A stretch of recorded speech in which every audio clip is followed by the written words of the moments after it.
Monday. Something really weird happened today.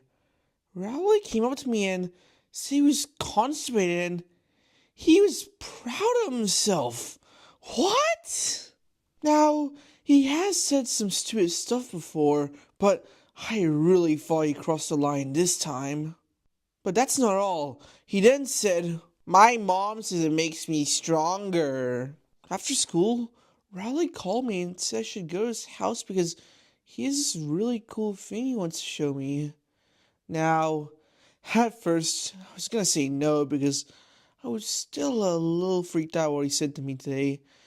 But I was really curious what this really cool thing was, so despite that, I decided to go. After getting to Riley's house, I couldn't find his mom or dad, which is kinda strange, so I just went to Rowley's room. When I got there, I asked where his parents were, but he just ignored me and told me to wait in his room. But a few minutes after he left, I kept smelling something really funky. So I searched around his room and found his cat lying dead in the corner of his closet. After what felt like hours of waiting, I was just going to leave when Riley came to the room with this weird powdery stuff in bags. Tuesday, I woke up on the floor and all that powder was on the floor too, and Riley was gone. Now, I would write down about what went down last night, but here's the thing. I don't remember anything. Wait, oh yeah. I just remembered it was a school night today.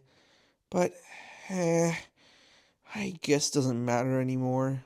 So, I just walked home.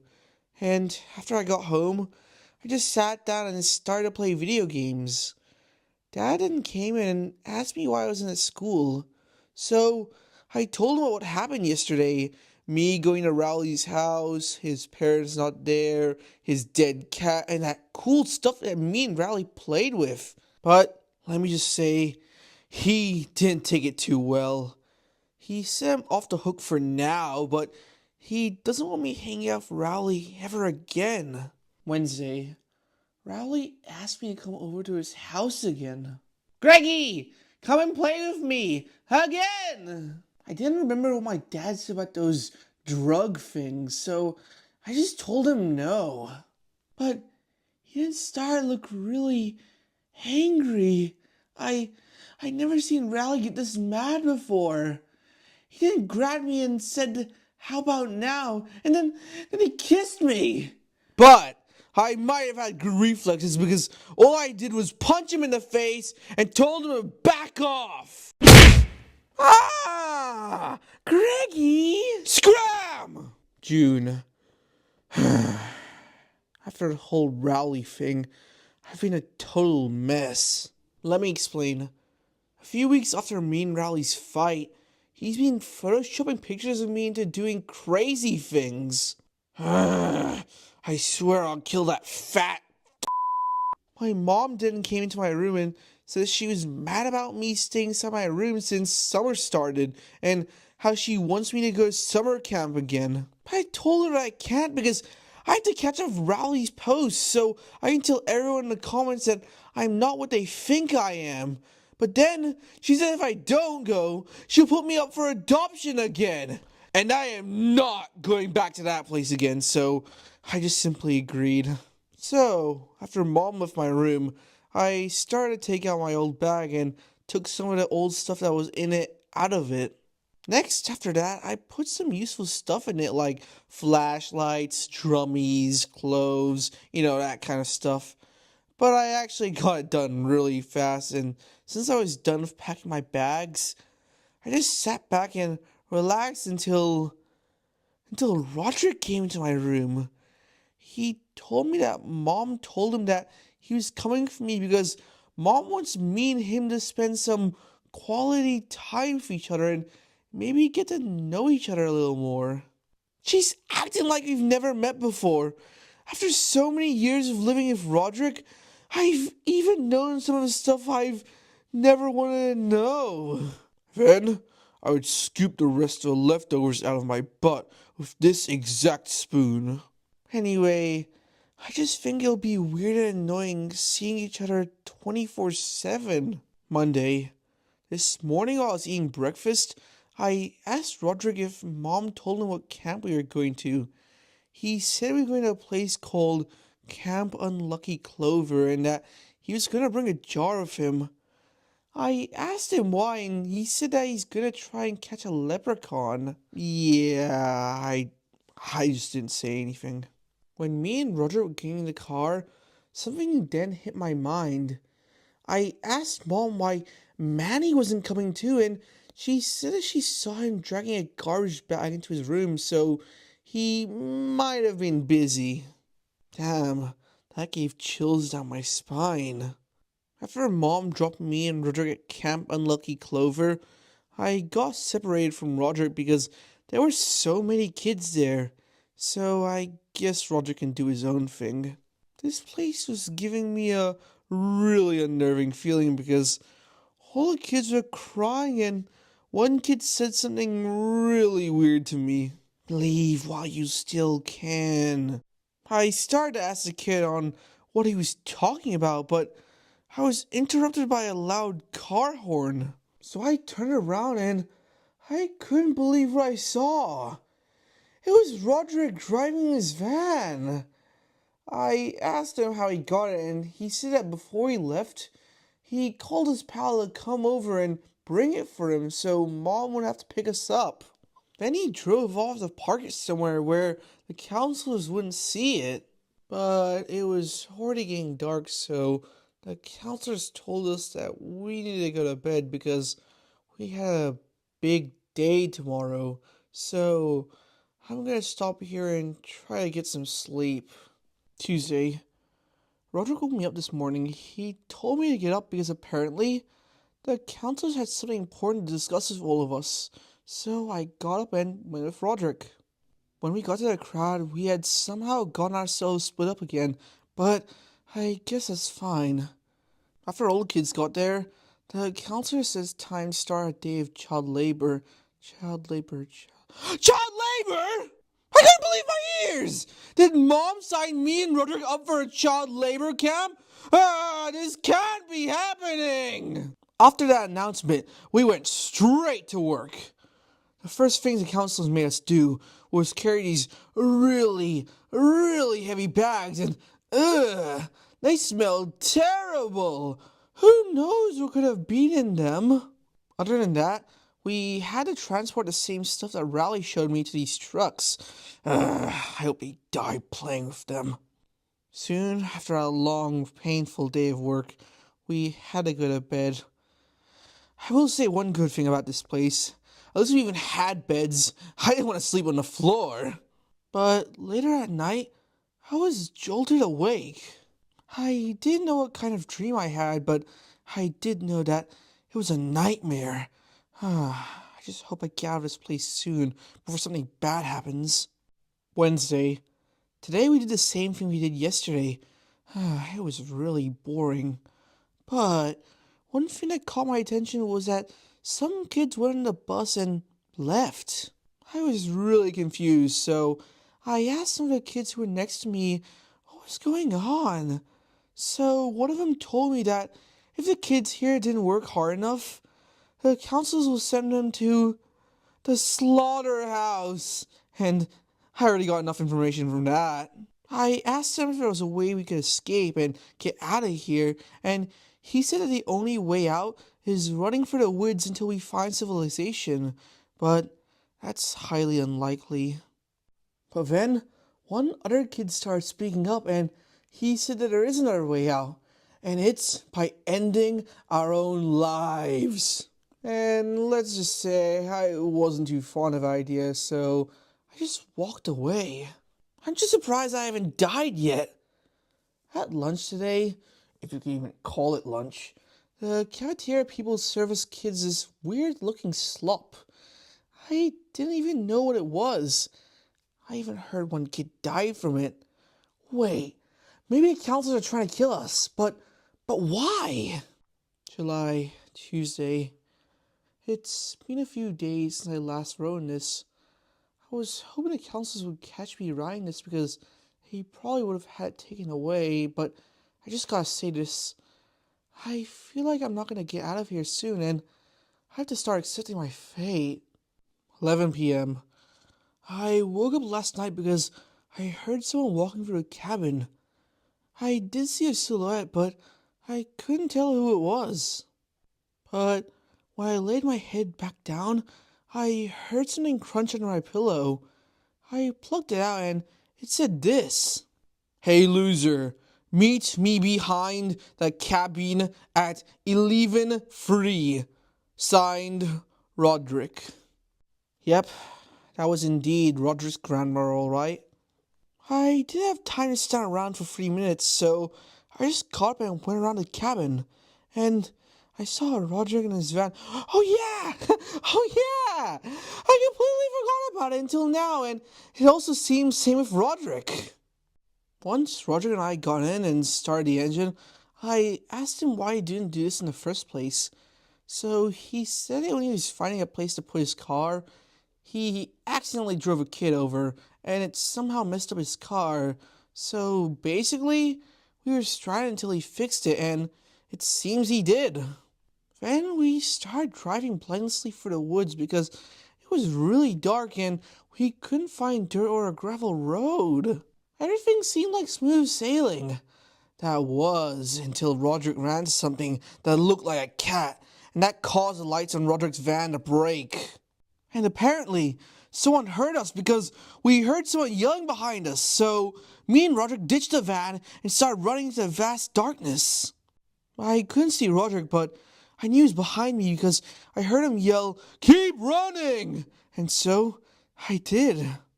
August, Tuesday. You might be wondering what the heck happened the past few days. Okay, so basically, when I was running in the middle of the woods in the dead of night, I came across a highway and Roderick also caught up to me. There was a truck coming by, so we hitched a ride home and that was that. But when I did, I checked my phone and found out that Rowley made me internet famous, and not in the good way. So I took out my anger by beating up Manny. My mom didn't ask me what I was mad about, and I told her. Why not apologize? Yeah, apologizing was not an option, and I'm not taking advice from the same person who sent me to a child labor camp. Lately, he's been calling me and people will go on my account and make fun of me. And even worse, kids in school have been catching the drift too. Today, I tried talking to Holly Hills, but she said if I touched her, she would get diabetes. It's like the new cheese touch. And people have been saying if they get near me, then they'll get wheatonitis. So, I did what any other person would do and fought fire with fire. I decided to post a video that me and Rowley made a few years ago when we were still friends, where I made Rowley eat cat poop from a litter box. Wednesday. It worked! I had over 100,000 likes on the video and I just Rowley's account and people were making fun of him. And today, even Holly Hills called Rowley a poop eater and all the other kids started calling him that as well. Hey look, it's Poop Eater! Hey, stop calling me that! Don't forget Greg Heffley is Poop Eater. But then, after I got back home, something strange happened. I checked my phone and I had gotten a text message from Rowley. Hey Greg, I want to make a deal. To be honest, I was kind of curious, so I asked him what the deal was. Let me hear it first. By the way, don't make it stupid. Okay, here's the deal. You and me will make one embarrassing picture of each other. The Plainview Parade's on Friday. If I can get 1 million likes by then you have to make out with me at the parade. And if I win, if you win, I'll poop on a sidewalk in front of everyone during the parade. Does that sound like a good deal? Okay, deal. Thursday.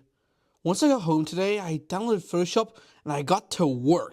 And after 4 hours, I finally finished this masterpiece. And I've just got to say, Da Vinci has got nothing on this work of art. It was perfect! perfect. And I say perfect. No, it was beyond perfect. Now, all I had to do was post it online. And after posting it, all I had to do was sit back and let all the likes roll in.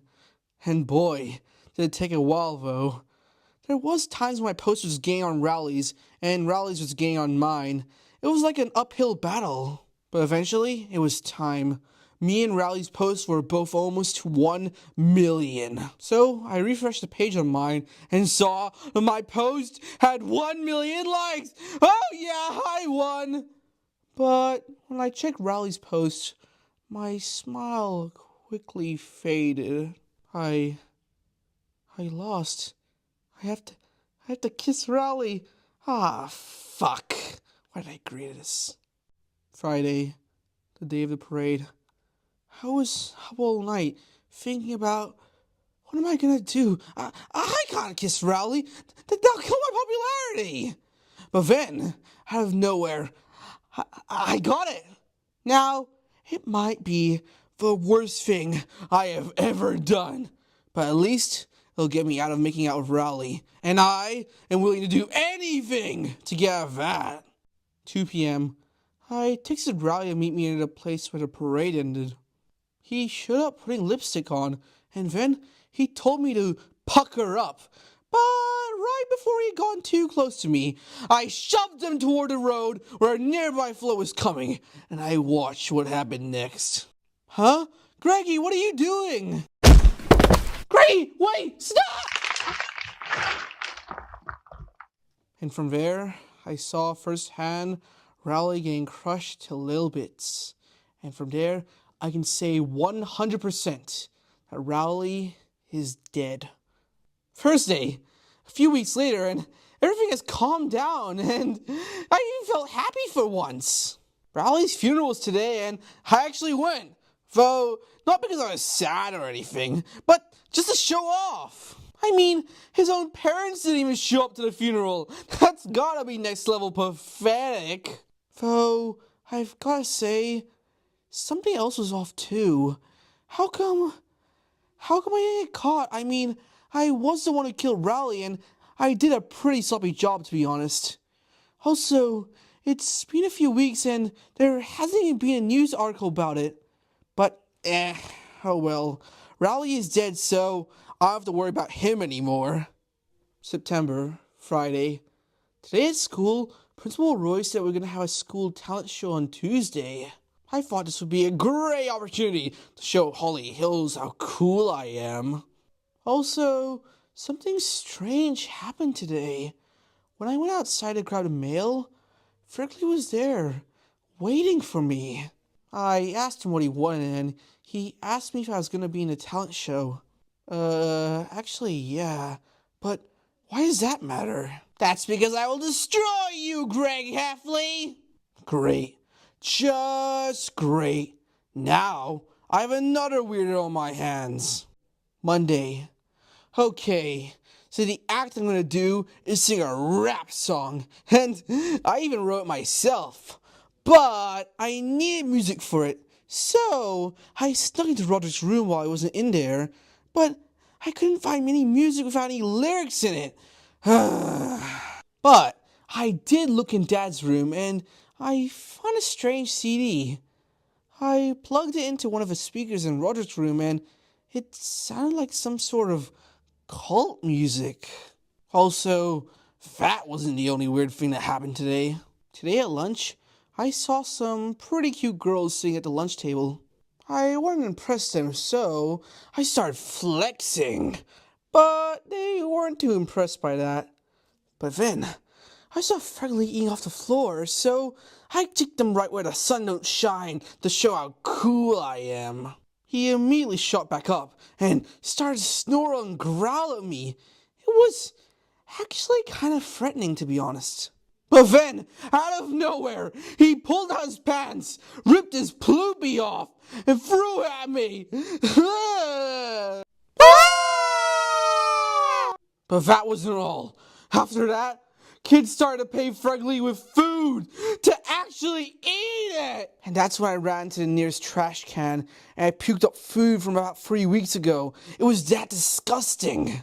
To be honest, it kind of scares me thinking about what Fregley's gonna do at the talent show. Tuesday. It was finally time for my musical skills at the talent show. So, I loaded up my equipment, like a speaker, a microphone, that kind of stuff. I'm actually borrowing this stuff from Roderick. So, me and my family drove to the school that night. To be honest, most of the acts were pretty boring, but when it was almost my turn, I told everyone to wish me luck. Though, I didn't say anything, and when I got on stage, I saw my dad way in the back. I guess my dad just doesn't like me singing rap, but when I did sing, it sounded way better in my head. Yo, my name is Greg, and get ready to beg. Wow, this guy sings! Yeah, let's just say I am not getting first place. But then, things got a whole lot interesting. You see, after I got off stage, Fregley bumped into me, and behind him, he had water sprinklers, so I told him not to do anything funny. When I got back to my seat, I saw Dad sitting by everyone else again, but when I sat down, I didn't say anything because I thought it'd be too awkward. Now, it was time for Fregley's performance. He walked on stage with his water sprinklers and, for some reason, he was grinning from ear to ear. He was silent for a second, which was kind of weird, but then it happened. He screamed at the top of his lungs, "Let her rip!" and turned on the water sprinklers, and you want to know what came out of them? Wet boogers! And if you don't know, Roderick has this weird allergic reaction with wet boogers, so you probably know what happens next. October, Wednesday. Today I went to Mom and Dad's room to apologize to Dad. He was probably still mad at me for singing rap at the school's talent show. But when I got to his room, he was typing something on his computer, so I stayed back to see what it was. And get this, he was typing, "Military school for 17-year-old boys. I have to tell Roderick." Dad was probably switching it up because of what Roderick did at the school talent show, but Roderick couldn't help it. I heard that Roderick started doing that when he was 4 years old, and the one to blame is Fregley, that idiot. Now, I know it sounds weird that I even want to save him, but he's my brother, and he even saved from that camp that we went to a few months ago, so I owe him this. When I got to Roderick's room, he was lying on his bed with his headphones on, so I motioned him to take them off, and he did. When I told him about Dad and the whole military school thing, he didn't even care, and he just put his headphones back on. So, I guess I wasn't going to get through to him, so I needed to find a different way to make sure he doesn't go to military school. But that's where I got it! You see, remember that weird CD ritual thing I talked about? Yeah, I can blackmail Dad with that! So, I went back to where the CD was, and it was right where I left it. Now, all I needed to do was find Dad, show it to him, and let the blackmail begin. Anyway, I found Dad in the kitchen, so I walked up to him and showed him the CD, and he immediately started to become nervous. He even kind of choked for a second. "Listen, Dad, we're gonna make a deal." Greg, where did you get that CD that totally doesn't belong to me?" He was trying to play it cool, so I tried being more serious. "Hey, nice try. I'll be the one asking the questions, mister." Okay, what's the deal? But please make it quick. I really need that back." Yes, it was working. Now, time for the final part of my plan. So, after all of that, I told Roderick, and he didn't really mind, as usual. which kind of sucks because a thank you would be nice. November. I haven't written this thing for a few weeks. It's probably because things have died down a bit since I last wrote this. Frankly, hasn't been bothering me for a while, so that's good. But I came back to my journal for another reason. You see, in the middle of the night, I heard the same cult music Dad had coming from Manny's room. Confused, I got out of bed, snuck to Manny's room, and opened the door. And from what I saw, I almost passed out. Ah! Hello, Greggy. I always come back. I thought I was dreaming. I saw Manny in the room and even Fregley. There was also this red circle on the ground with candles around it. Roger came running into the room too for a bat because he heard me screaming. He said, "Wait, isn't that your fat friend who died?" and pointed at Rowley. But I just ignored him and told Rowley to back off, or else. Aw, don't worry.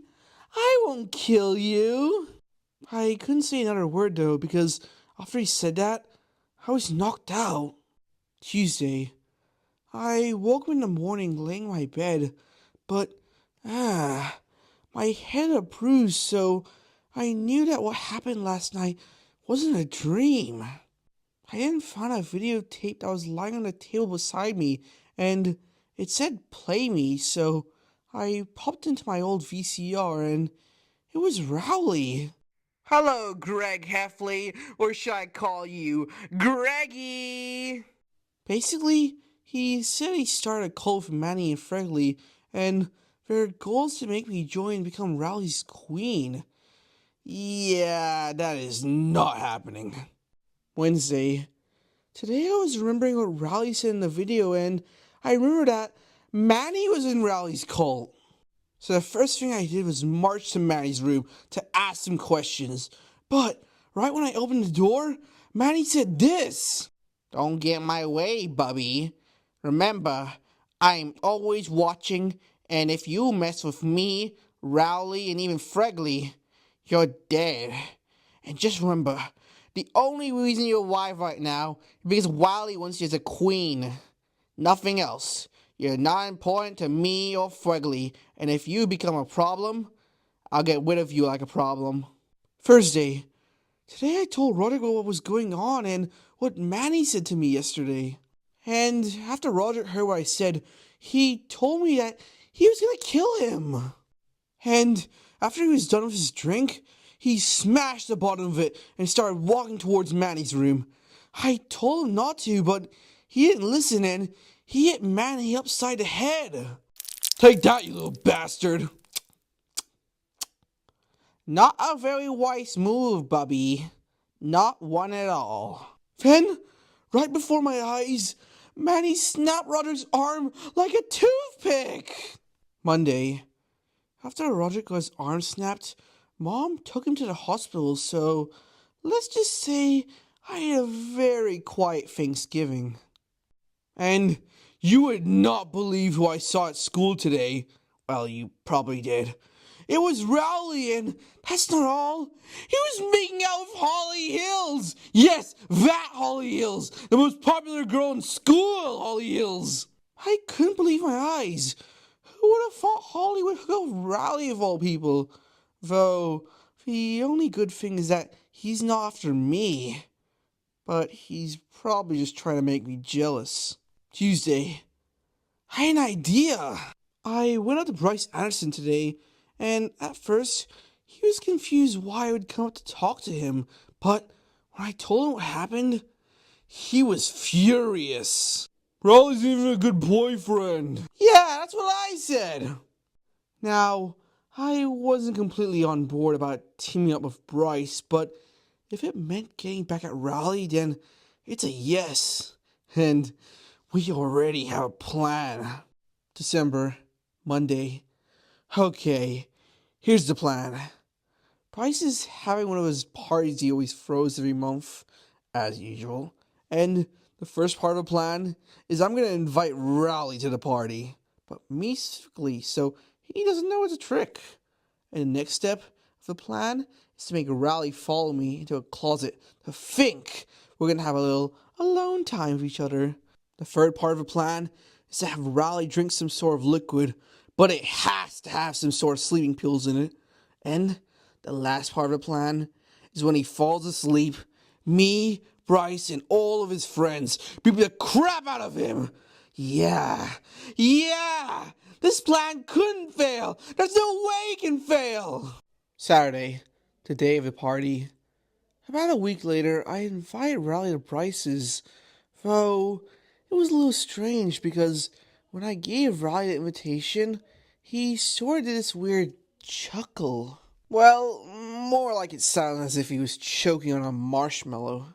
Anyway, I arrived at the party before Raleigh, and let's just say that I wanted to bleach my eyes. Actually, you know what? I don't think that'll work. I think I need to get rid of him.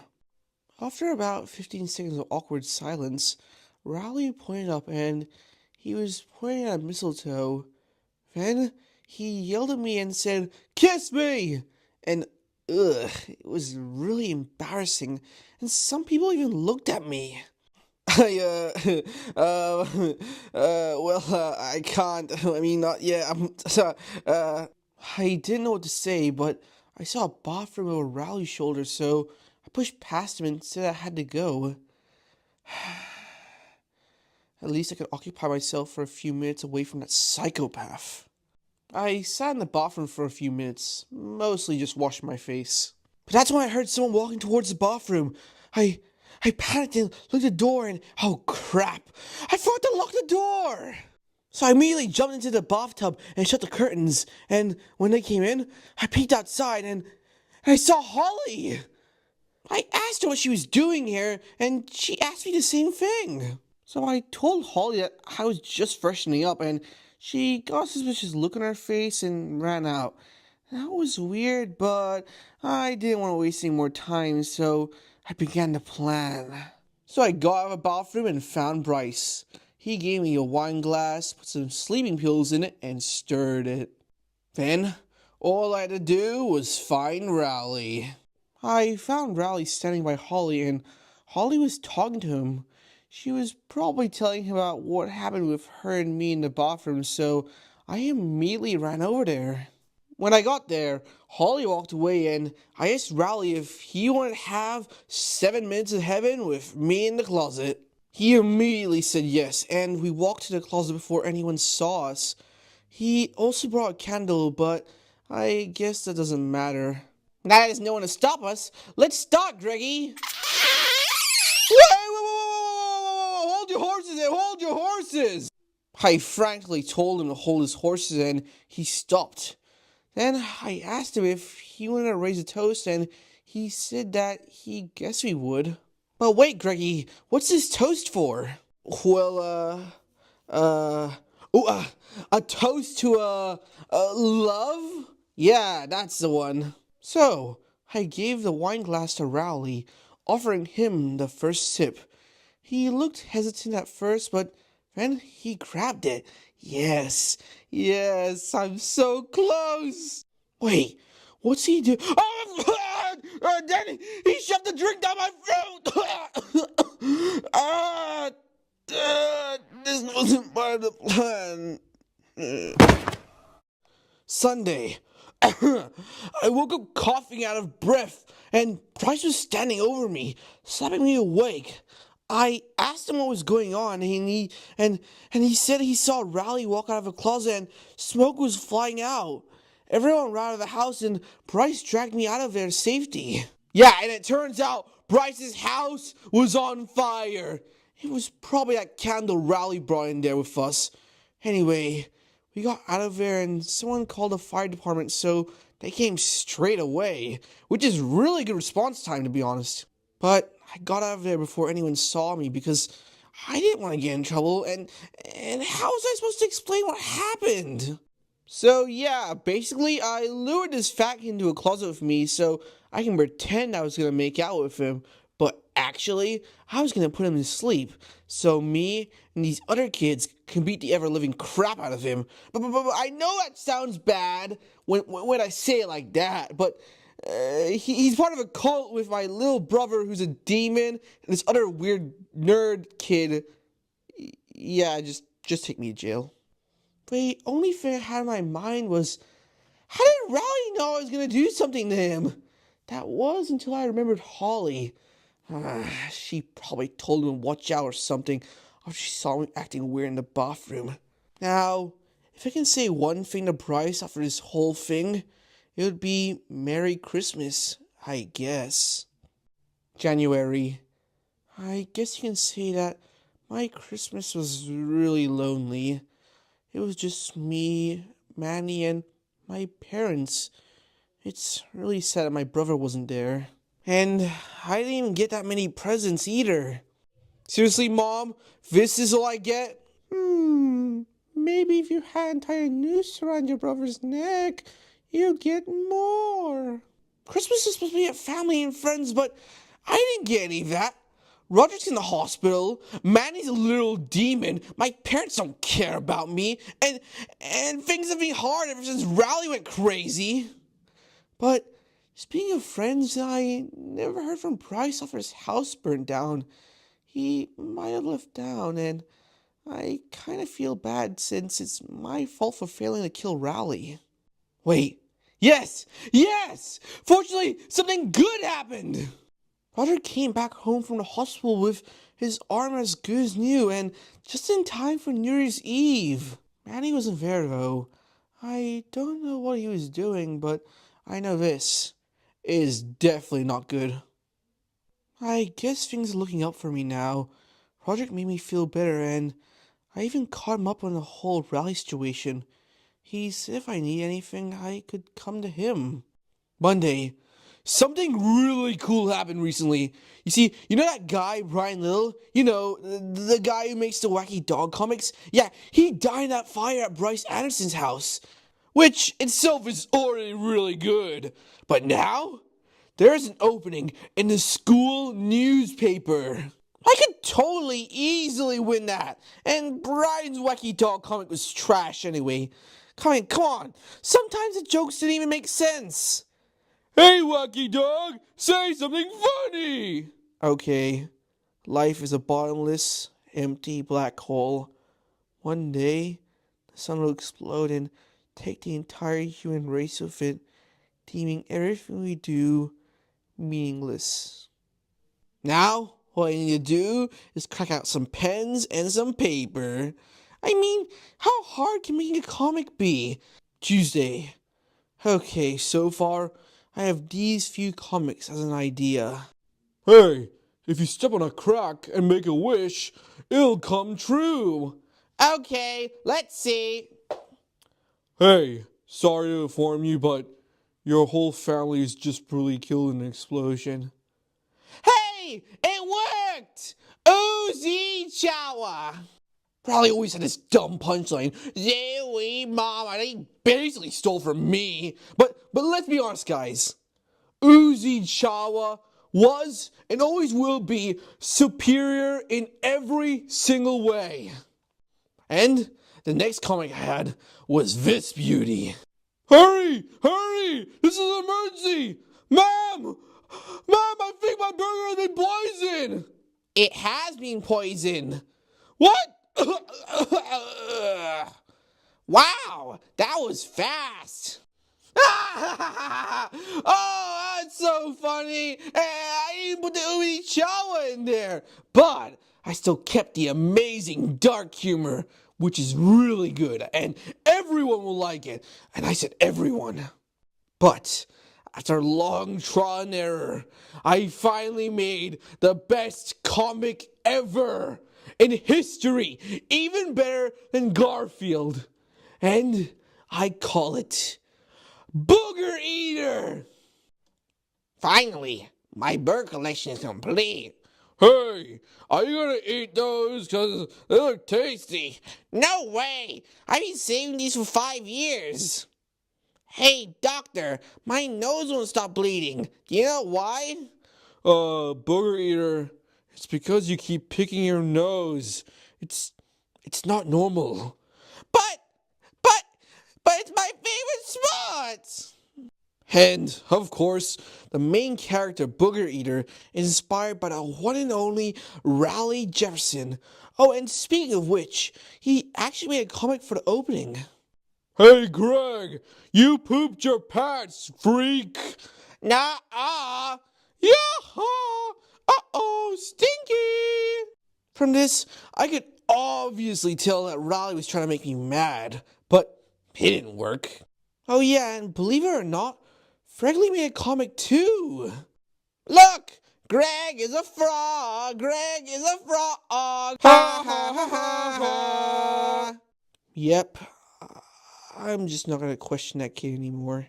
Wednesday. Something strange happened today.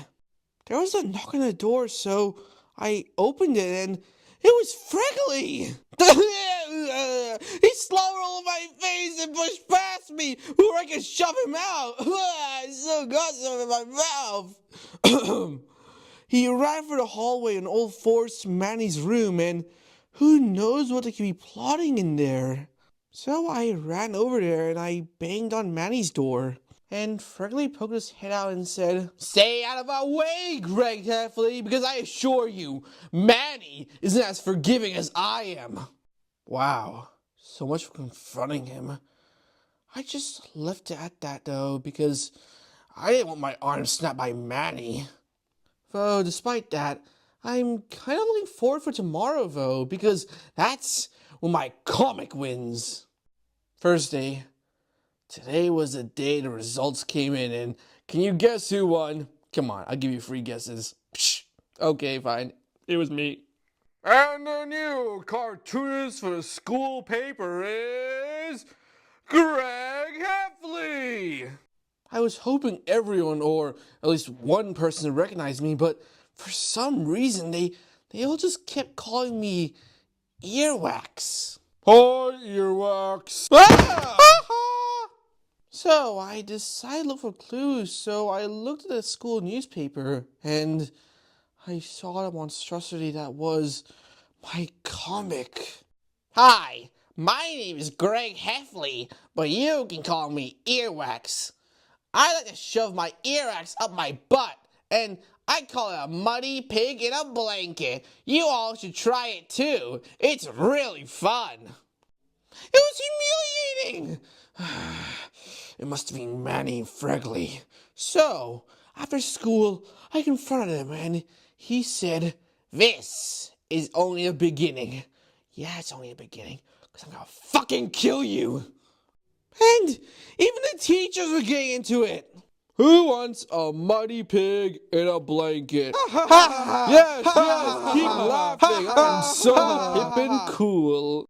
By the way, that Earwax nickname is probably gonna stick with me for the rest of my life. I can already see it. Ugh. Sir, we are kicking you out because your name is Earwax. Huh? Friday. After thinking about it, I'm taking this to the principal. Now, I know kids are bullying me, but when the teachers are too, that's crossing the line. So, I went to Principal Roy about the situation, but it wasn't what I was expecting. Hey, it's the Earwax kid. What the hell? Even the principal's making fun of me. So I went to my parents about it, and well, you probably know what's going to happen next. Yeah, whatever you say, Earwax. I give up. Monday. I thought the whole Earwax thing was going to die down by the end of the weekend, but it didn't. But I did see a familiar face at lunch today. It was Shirag. And I thought we both could bond over us being outcasts, so I sat next to him. Yo, what's up, Earwax? Right back at ya, invisible Shirag. And I guess it worked too, because by the end of the day, we became friends. Tuesday. We had a snow day today because it was snowing and it was too cold outside. Also, Shrug called me and asked if we could hang out.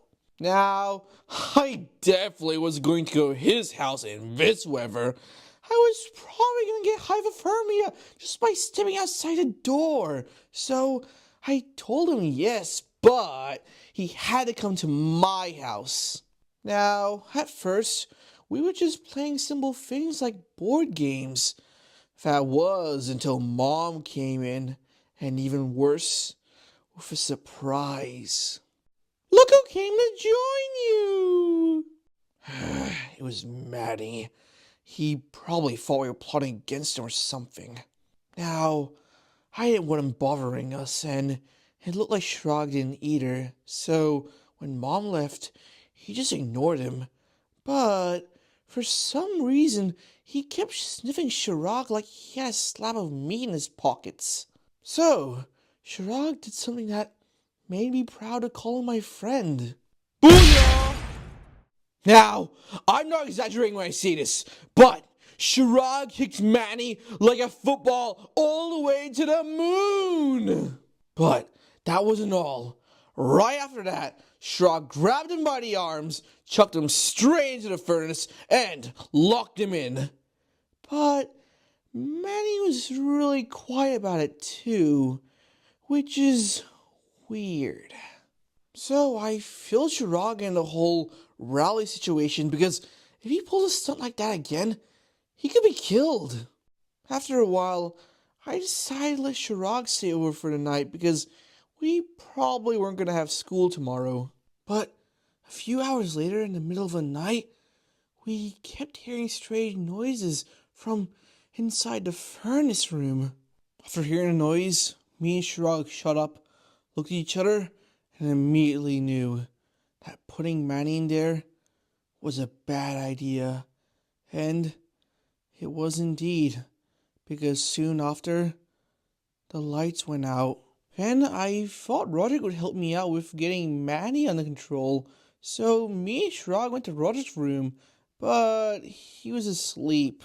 I didn't want to get hurt again anyway, so I just left him be. Oh, I guess that means it's just me and Shrog. So, me and Shrog in the furnace room, and he wasn't there. We then turned the whole house upside down looking for him, but he wasn't anywhere. I even looked at the power box and it wasn't even touched. Wait, how did he turn off the power vent? That doesn't even make sense. What? But after a while, me and Shrog just called it quits. It was super late at night anyway, and we were very, very tired, so we just went to sleep. But later at night, I woke up and this happened. Ah! He's crawling in my skin! He's crawling in my skin! But right when Shrog managed to get out of Manny's little trap, I grabbed Manny, shoved him in a box, and closed it. Manny moved around a lot in it, but when he finally calmed down, that gave me and Shrog some time to breathe. And during that time to breathe, I got an idea. And let's just say, it's a good one. I taped the box shut and I snuck out of the house. And once I got in the backyard, I buried Manny alive. And after that, me and Shrog had a good night's sleep. But me especially, since now that little run's out of my life forever. Wednesday. Thankfully, the snow melted this morning, but because of that, me and Shrog had to go to school. But when I got home today, Mom looked really stressed. Oh, and Dad was there too. So I asked Dad what's going on, and he said that Mom was looking for Manny all day and couldn't find him. Oh no. Wait, I guess I was fine because how would they know it was me? I mean, I even know why Mom likes Manny anyway. Do you know how many knives she's always found while she changes his diaper? Let me give you a hint. Way more than it should be. Oh, how did this get in here again? Ah, shoot. Anyway, Mom thinks that he's dead, and so we're gonna do a funeral tomorrow, and let's just say I am very, very excited. Thursday, while we were going to the funeral, Roger asked me if Manny was actually dead, and I told him what happened last night. Then we went to the funeral and whatnot, and it was kind of amusing, to be honest.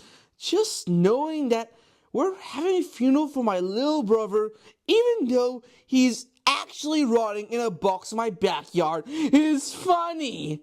I mean, I guess seeing Mom distraught is a little sad, but deep, deep down, I don't really care.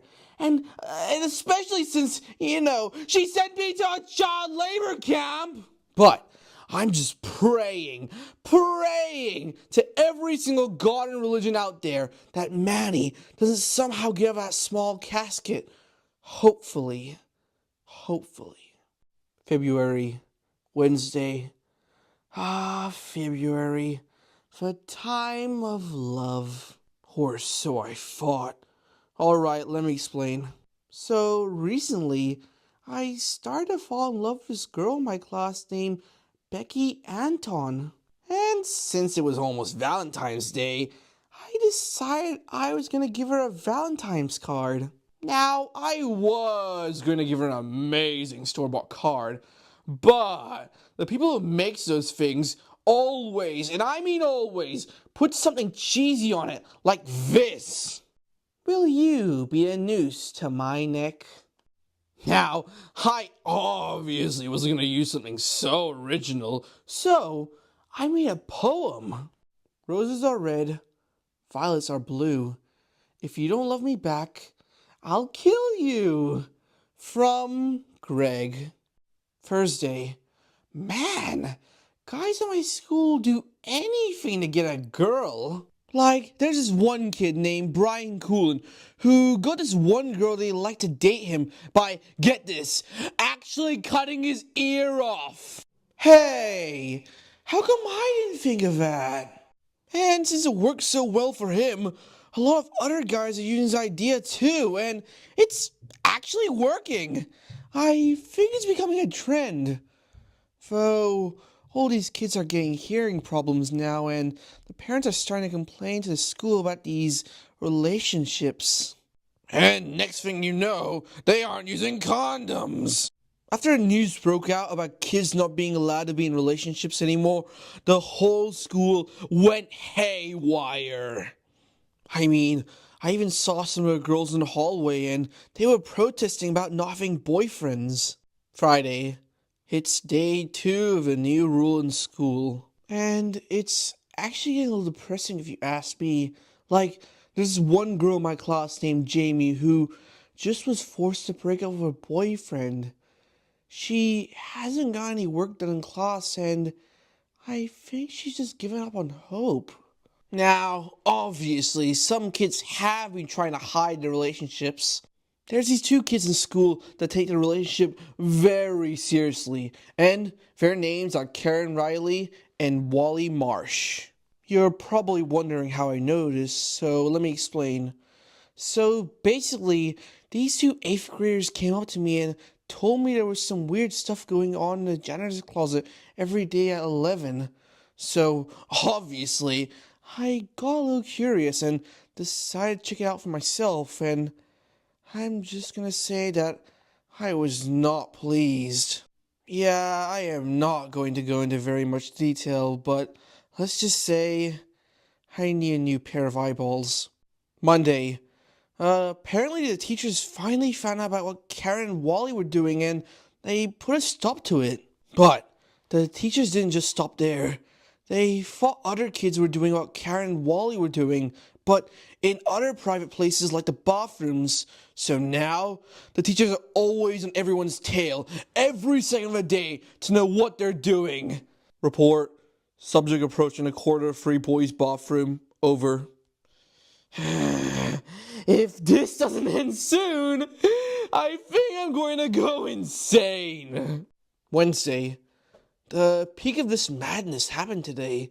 You see, at the end of the day, teachers walked into her car until a group of boys appeared on top of the school building. And what did they do, you may ask? Now, you're probably not going to believe me when I say this, but they actually threw used tampons at her, and it was a disgusting sight. Thursday, it rained very hard last night, and I couldn't sleep. It wasn't until 2:30 a.m. when I heard these little footsteps. Now, from the sound of them, they couldn't be Mom, Dad's, or even Roderick's. It shook me a little bit, but after building up the courage, I decided to take a look for myself. So I threw some clothes on and I wandered around the house. Strangely enough, I did find something. There was muddy footprints all over the house, and some of them were even on the ceiling. I don't even know how that even happened. Now, I knew this couldn't be a raccoon because raccoons don't climb on ceilings. At least, I don't think so. So, I kept on looking. And after a little bit of investigating, I found the end of a muddy footprint trail. And it led outside the front door. But that didn't really help the situation that much because I was trying to find where they came from, not where they went. So, again, I continued to search. It was kind of hard finding where they came from because they were everywhere.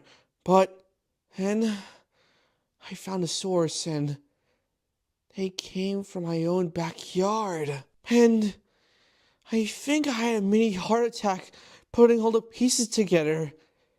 Oh no, he's back. So I started going back to my room, but it's really startling knowing that Manny was back on the loose. And because of that, I was getting freaked out by the little things I would hear behind my back. Ah! Don't kill me, man, I'm sorry, I didn't mean to kill you! And I was getting so paranoid that I just made a run for it. But once I finally made it back to my room, I saw the abomination right before my very eyes. It was Manny! But he had wings? I rubbed my eyes, wondering what I just saw, but when I looked again, he was just gone. So, I locked my window and shut the curtains because if what I saw was real, I didn't want that thing to get to me. I didn't went back to sleep, but I kept my bedroom lights on. And for now, I'm going to go sleep with one eye open. Valentine's Day. It's finally a day I've been waiting for all year. Today, I'm going to give Becky Anton my Valentine's Day card I made, and then she'll immediately fall for me. But now, I've got a small parasite after me. But I have nothing to worry about because I'm going to bring my gun to school today. Well, it's not actually my gun, though. I found it in my dad's box under his bed, and it's labeled The End, whatever that means. But hey, re-gun. I immediately went to Becky when I got to school, and I gave her the one I made that had a poem on it. But when I gave it to her, she said, "Hey, what are you, a PDF file?" What? What did she mean by that? I'm not a PDF file. Well, I guess so much for that. So, I just continued my day. But man, it's Valentine's Day! I should be with someone! It's totally unfair!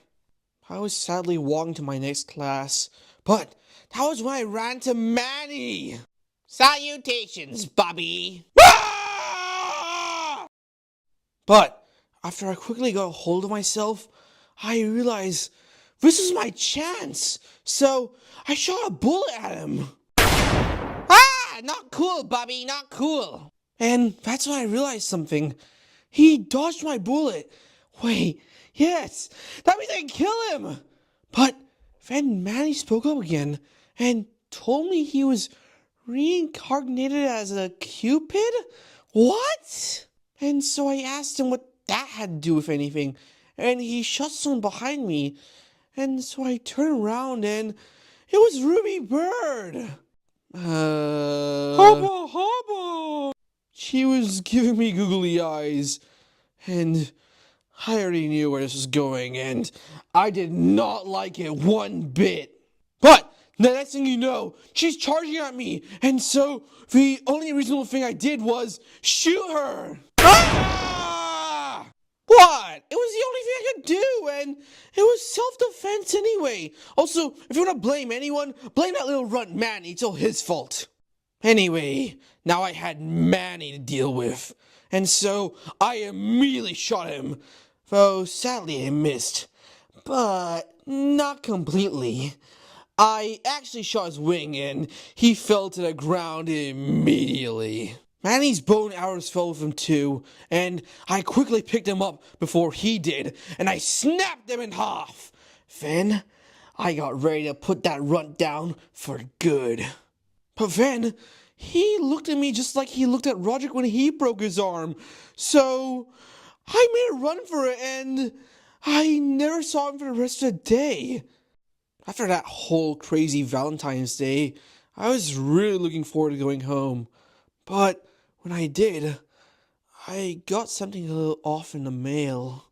Hey, Greggy! Long time no talk! But don't worry, I've got something real special for you! Signed, Rowley. P.S. I got a toenail just for you. Hee hee hee. March, Saturday. Today, me and my family went to old-timey ice cream parlor, and we brought Grandpa along as well.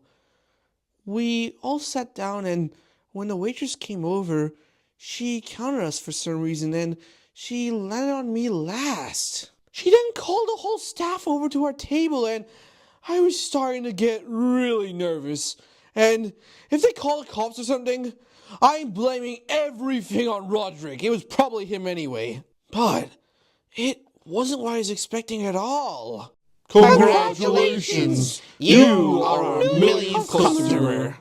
Now, I thought it was a little cool and all, but what really sparked my interest was when the guy who looked like the owner gave me a big old check of $100,000! My whole family was as flabbergasted as I was.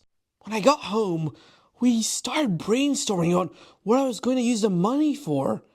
My mom said that I should give half of it to the poor, but I told her to tell that to Elon Musk because I ain't doing that shit. My dad said I should use it to buy myself a rifle, but nothing could compare their suggestions to Grandpa's. You should buy some hookers with it, Gregster. Yeah, don't call me that ever again. But the truth is, I'm secretly using the money to give it to Roderick.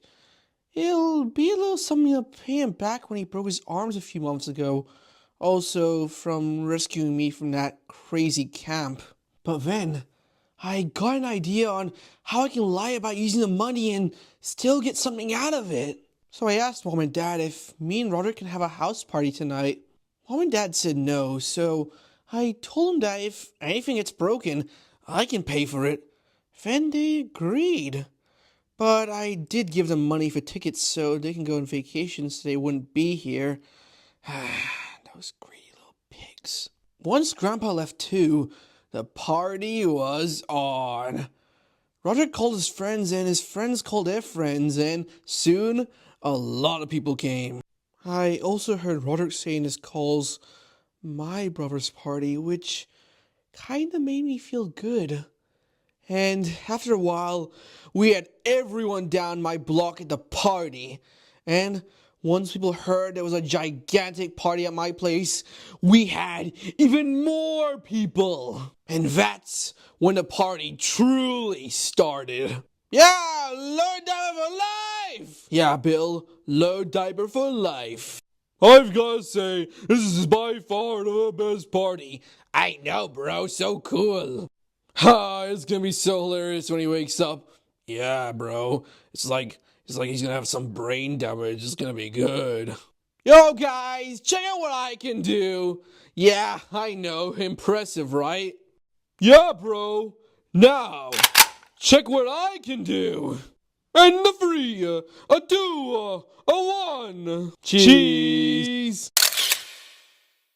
Sunday. What happened last night? The whole house is a wreck. Oh man, I promised myself I wouldn't let the house become a mess so I wouldn't have to pay for anything that got damaged. But I guess the idea was thrown out the window. Ah! Oh yeah, did I mention that my leg hurts for some reason? Anyway, I woke Roderick up and I asked him what happened last night. And I was really surprised from what he said next. Yeah, apparently I got drunk last night and I fell off the roof. I've never drank before, and knowing that happens from drinking, I am never doing that again. And why was I even on top of the roof in the first place? Anyway, there was still the whole house to clean up, and there were still a lot of people we had to kick out. So, me and Roderick got to work pretty quickly. But one thing that really seemed strange and wouldn't leave my mind was that Roderick's band left really early in the morning, apparently. Yeah, they would usually stay the night for a few more days, but I just tried to ignore it. After tidying up the place, me and Roderick just sat down to watch TV. I started flipping through the channels really fast because I was trying to see if Twisted Wizard the animated series is on, because it's a really good show, but not as good as Ben 10 though, obviously. But somehow, Roderick saw something on one of the channels that shocked him so much that he practically lunged out of his seat and his eyes bulged out of his head. He started screaming at me to go back, and I did. And believe me, I was as shocked as he was from what we saw. Rock band becomes famous sensation overnight. They replaced me. They replaced me after all we've been through. Roderick then just sat there and stared at the TV, flabbergasted. I couldn't even imagine what was going on inside his head. But with quick thinking, I remembered the money. Yes, this will put his mind off of this. So don't worry, Roderick. I've got a really, really cool surprise for you.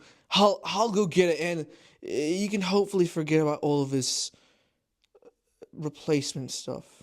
I got up and I swiftly ran to my room as fast as I could. I mean, if this doesn't somehow cheer him up, what else would?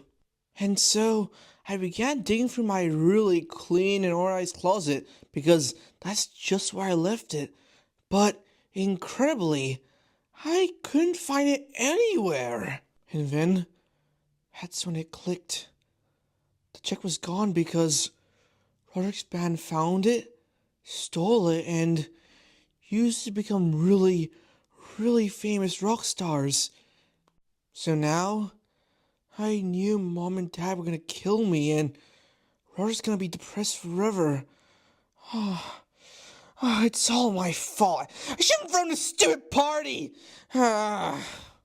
So I sadly walked back to Roderick devastated, and I told him about everything and what happened.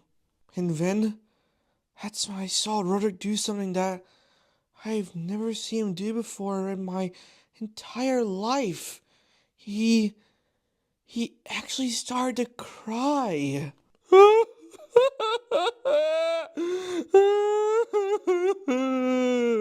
Oh, Roderick, this is all my fault. I should have thrown the stupid party. I should have just given you a check. I'm sorry. I don't know what to do to make it up for you. This was like my apology. I'm sorry. No. Don't apologize, Greg. This isn't your fault at all. You tried to do something really nice, and I'm thankful for that. This is all Bill's fault. It's my fault for trusting that traitor. Dad was right about him. I shouldn't have trusted him. I hate loaded dice. I hate music. He then started talking about how life was unfair to him and stuff. And I didn't know what to do, but comfort him. It was the least I could do for him, and I actually hope he gets better because it really hurts to see him like this. April, Wednesday. I was arrested today. Alright, let me explain. A few days after the whole party accident, Dad woke me up and said that the police were here to arrest me. And I still don't even know why they arrested me. But let me just say, being in jail is not fun. And I don't even know what drop the soap even meant until it actually happened. And, well, I don't want to talk about it. First day, I just had to spend the night in that horrible place. It was cold, and not to mention, that smelled like a Discord mod's bathroom. But, luckily, Roderick came in to bust me out of his place this morning, and it was such a relief, because I thought I was gonna be in there for my whole life. Hey kid, what are you in for? I don't know. Are you supposed to get a trial before I get sent here? This doesn't even make sense! Before I left, though, the police officers said I had to come back tomorrow for my trial, even though they should have gave me a trial before I sent here! But despite that, I'm still not really looking forward to that. Friday. I got out of a trial today, and I figured I was framed, but no one believes me for some reason! Yeah, apparently, I burnt down an orphanage with all the kids inside. I asked them how they absolutely knew it was me, and they said a kid who was fat and a kid with glasses ratted me out. Yeah, I'm pretty sure I know who those two are. I swear I'm gonna kill them one day. But that's not the important part right now. The important part is that I have to pay $1,000 fine. Aw, man, that check would be pretty useful right now.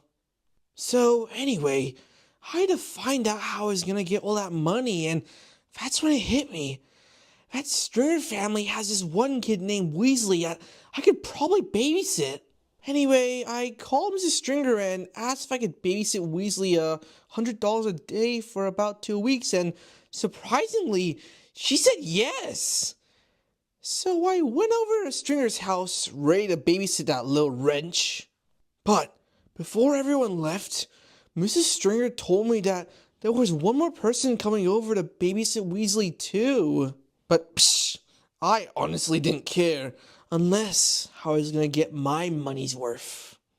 After they left, I went to go find Weasley, though when I did, he immediately asked me a question.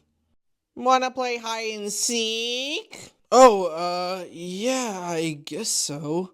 Once he went to go hide, I got some time to myself, so I just sat back onto the couch and I turned on some good old TV to put on my favorite show, Ben 10. After I was about 5 minutes into the show I was watching, with an epic fight between Ben and Steam Smite, there was a knock at the door, and I thought that it might have been the other babysitters, so I answered the door. But when I did, I immediately regretted it. It was Rowley! Hello, Greggy. Sorry to keep you waiting, huh? But then, that's why I remembered his letter he sent me 2 months ago. He planned this whole thing, that asshole! But I couldn't turn back now. So I looked him straight into his bulging eyes, and I told him not to do anything stupid. So I went back on the couch, and I continued to watch Ben 10. But then, Rowley flopped his fat butt a little too close to me and said, "Isn't it like we're raising our own child, Greggy? Also, why are you putting on this shit? Come on, put Peak TV on, Big Mouth!" Luckily, Weasley came to the room just in time. I guess I kind of forgot about him, huh? But he surprisingly didn't look mad, though.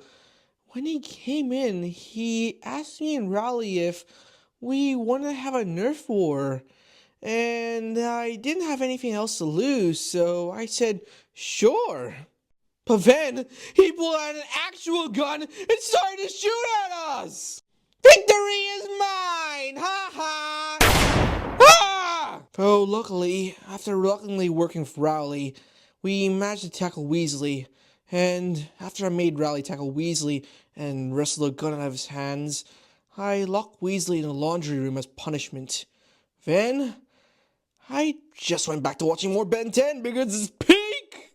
But once I got up to raid the Stringer's kitchen for snacks because I was starving, Rowley followed me and asked me if I could be his queen again.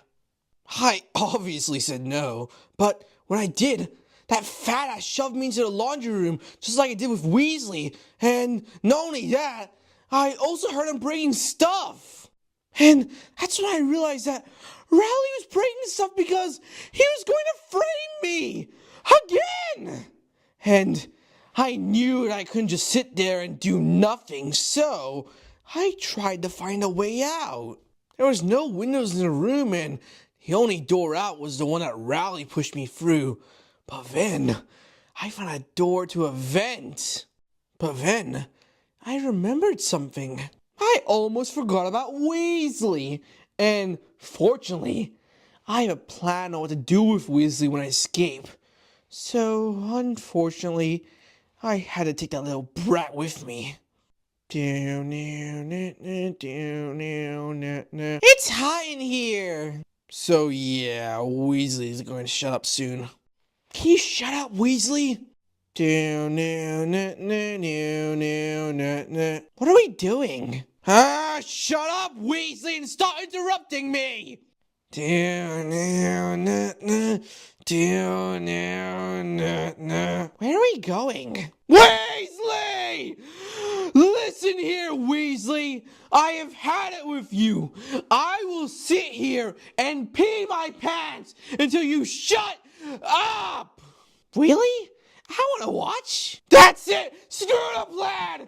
I'm just going to kill you! What was that? I found you, Greggy! Ah! It was Rowley! And I wasn't gonna take any chances of him latching onto my ankle, so I grabbed Weasley and I made a run for it. And a little after I ran through that big labyrinth of vents, I finally managed to make it outside. Now, you might be wondering, how did you get the money to pay for the orphanage? Well, simple. All I had to do was hold Weasley for ransom. Yeah, long story short, I paid that debt. Yeah, I paid that debt real good. And even better, I snagged one of that little runt's fingers. Tuesday, I almost made number 2 after waking up at 3 a.m. in the morning and seeing Manny right above me. Ah! After Manny slapped me in the face a couple of times, I finally kept quiet.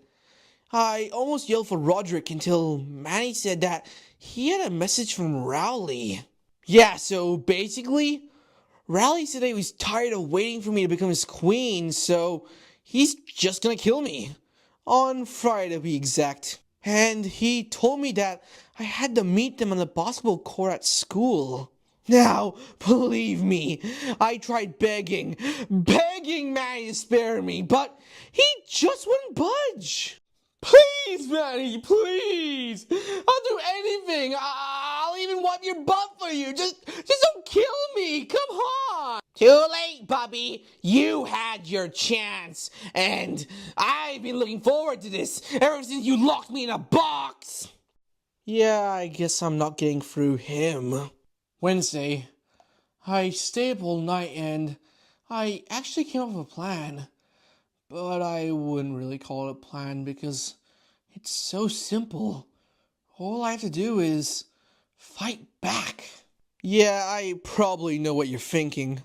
How are you going to fight Rowley, Manny, and Fregley all by yourself? Well, I'll tell you how. Because I'm going to fight fire with fire. Today, I was thinking about who could join me in the battle against the Three Stooges, and it occurred to me that Sherrod could help me. When it was lunchtime, I knew it was my chance, so I sat right next to him and I immediately cut to the chase. I told him about everything and how Rally was planning on killing me. Please help me, Shirag. I really, really need your help. I could tell Shirag wasn't that fond of the idea, and I wouldn't blame him though, after what happened back in January.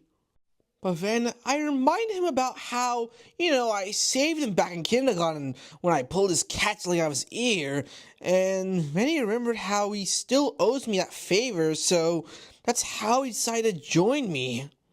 Thursday, somehow word got out about the big fight, and everyone was getting really excited about it. Outside school, I even saw some kids getting riled up in wrestling. Once I got home from school, I quickly went to Roderick, as I did with Shirag, and I told him about what Raleigh said and how he's gonna kill me and that I needed his help. And after talking it over with him, he finally agreed to help. Now, all I have to do is prepare for tomorrow, and I'm kind of scared, honestly. Not of Raleigh or Fregley, but of Manny, because Manny's the one who has those demonic powers, which could probably be a big issue. But, just in case, I'm bringing a gun to school, just like I did last time. Friday. It was the day of the fight. After school ended, we all met up on a basketball court, just like we promised. With Roger and Shrog at my side, we were ready. The whole school's watching us, and I didn't want to embarrass myself, so I made the first move. I charged at Rowley with murder in my eyes. This is what he was going to get for everything he had done this year. And that's when I made the first hit. I then started to hear the crowd of kids cheer me on, and I actually think we might win. I looked over and I saw Shirag fighting Manny. Shirag was really scary because, get this, he bit Manny's ear clean off. But Roderick, he wasn't doing so hot because Fregley was licking Roderick's face like an animal. When I actually started looking around, I didn't notice that everyone was fighting and that it was a total war zone. What the hell? What is even going on anymore? I didn't saw that Shirag was caught in a fight with some other random kids, so I decided to run over him and help him. And it was good that I knocked Rowley out because that actually bought me some time. I then looked at Manny and it looked like he was going to rescue his comrade too because he somehow killed an entire row of kids getting to Fregley. And that's when I noticed that Manny was coming for Roderick too. And I didn't want Manny to do what he did to Roderick before, so I had to put Shirag on hold. But when I saw Manny get to Roderick, Manny unleashed his ultimate form. Oh, Bobby. If you thought what I did back then was bad, you haven't seen nothing because before, I was holding back significantly. But this time, I won't be so generous. And then, that's when Manny did something I'd never forget. Right before my eyes, I saw Manny rip every limb off of Roderick's body, one by one. I quickly dashed over Roderick, but when I did, I took out my gun and pumped Manny's body with lead, making sure he wouldn't breathe anymore. I was so mad. Why did I do this before? I'm so stupid! As I knelt down to Roderick, I knew it was going to be his finale, so I started apologizing to him for everything I've done and getting into this and not killing Manny sooner.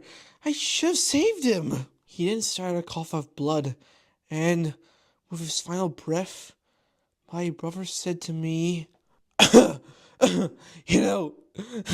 this past year has been the best my entire life. Thanks for everything, Belle. And I couldn't have asked for a better little brother. And soon after, Roderick died. I then started getting a million thoughts through my head. But one in particular was how this whole thing started. Everything that has led up to this day has been because of Rowley. Rowley did all of his stuff, and it led to killing my own brother. And that's when it broke me. I was done. I wanted to finish this. So I walked through the crowd of kids, and I shot Rowley right through his head. Most of the kids started screaming. They were scrambling around like ants. I didn't see Frigley anywhere. He basically vanished, but it didn't matter. I already did what was needed to be done. I started to hear police sirens, so I grabbed Shirag and we both made a break for it. I told him about what happened about Roderick, and all he did was comfort me about it. This is the final time I am writing this. I'm gonna bury this in my backyard tonight. So long, I guess. 2032, May, Friday. I went back to get this journal. I just read through this and it brought back the dark past of my childhood. Alright, I think I have some explaining to do.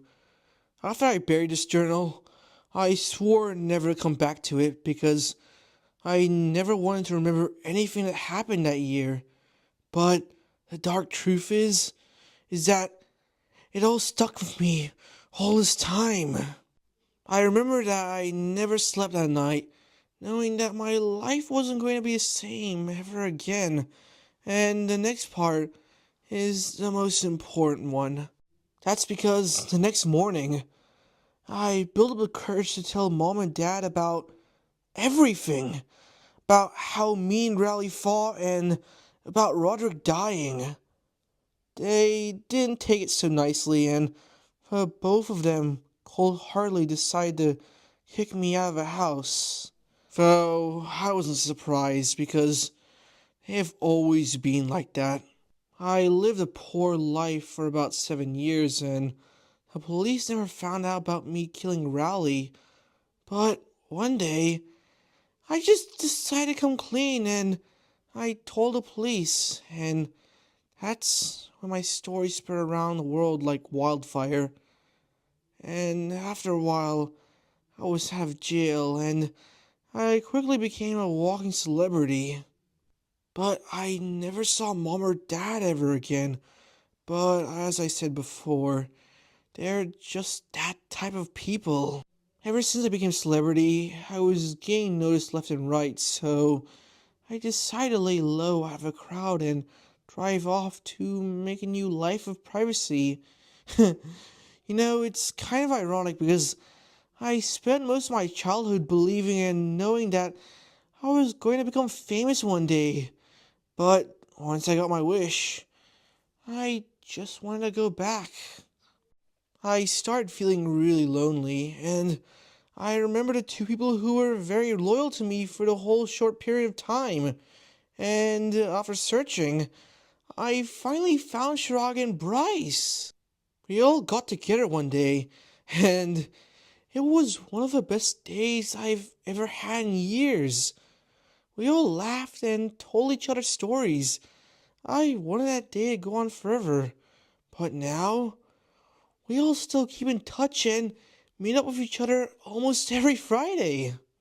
Now this is truly way better than living life as a celebrity. I just have Shirag and Bryce, my two best friends. I'll never forget Roderick for what he's done. If it wasn't for him, my life wouldn't be as happy as it was now. Roderick is truly the greatest person I know. And if I had to say one more thing, it would be, thanks, Roderick.